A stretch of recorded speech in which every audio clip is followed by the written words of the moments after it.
Les bastions des forces armées ukrainiennes sur la rive droite du Dniepr n'existent plus. Une offensive coordonnée et méthodique menée par les marines de la flotte du Nord a pulvérisé ces positions stratégiques. À l'aide des systèmes de lance-roquettes multiples BM-21 Grad, les artilleurs russes ont réalisé des frappes précises et dévastatrices, marquant un tournant dans les affrontements dans la région de Kherson. Abonnez-vous et partagez pour rester informé des enjeux géopolitiques majeurs.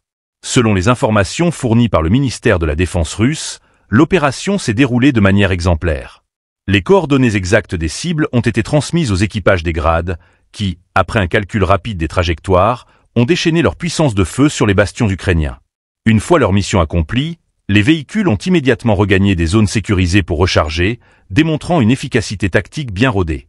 Le soutien technologique a joué un rôle clé dans cette opération. Des drones ont scruté les positions ennemies en temps réel, permettant une précision chirurgicale et une économie de munitions. Cette interaction entre les équipes de reconnaissance, les drones et les artilleurs a permis de neutraliser des cibles cruciales, telles que des dépôts de munitions, des véhicules blindés et des positions fortifiées, tout en minimisant les ressources déployées. Les BM-21 Grad, véritables instruments de destruction massive, ont une fois de plus prouvé leur efficacité.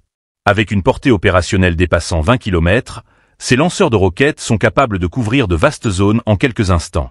Cette capacité, combinée à un entraînement intensif des équipages jusqu'à l'automatisme, confère aux marines russes un avantage tactique indéniable dans ce conflit.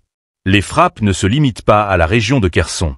Des actions similaires ont été rapportées dans d'autres zones, notamment dans la région de Tchernihiv, où un entrepôt des forces armées ukrainiennes a été détruit, selon des sources locales.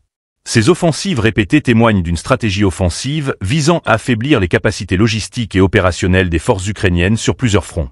Les tensions dans la région continuent de s'intensifier, chaque camp cherchant à renforcer ses positions stratégiques.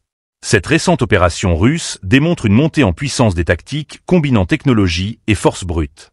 L'impact de ces frappes sur la dynamique du conflit reste à évaluer, mais une chose est claire, la maîtrise des outils de guerre modernes redessine les contours des affrontements sur le terrain.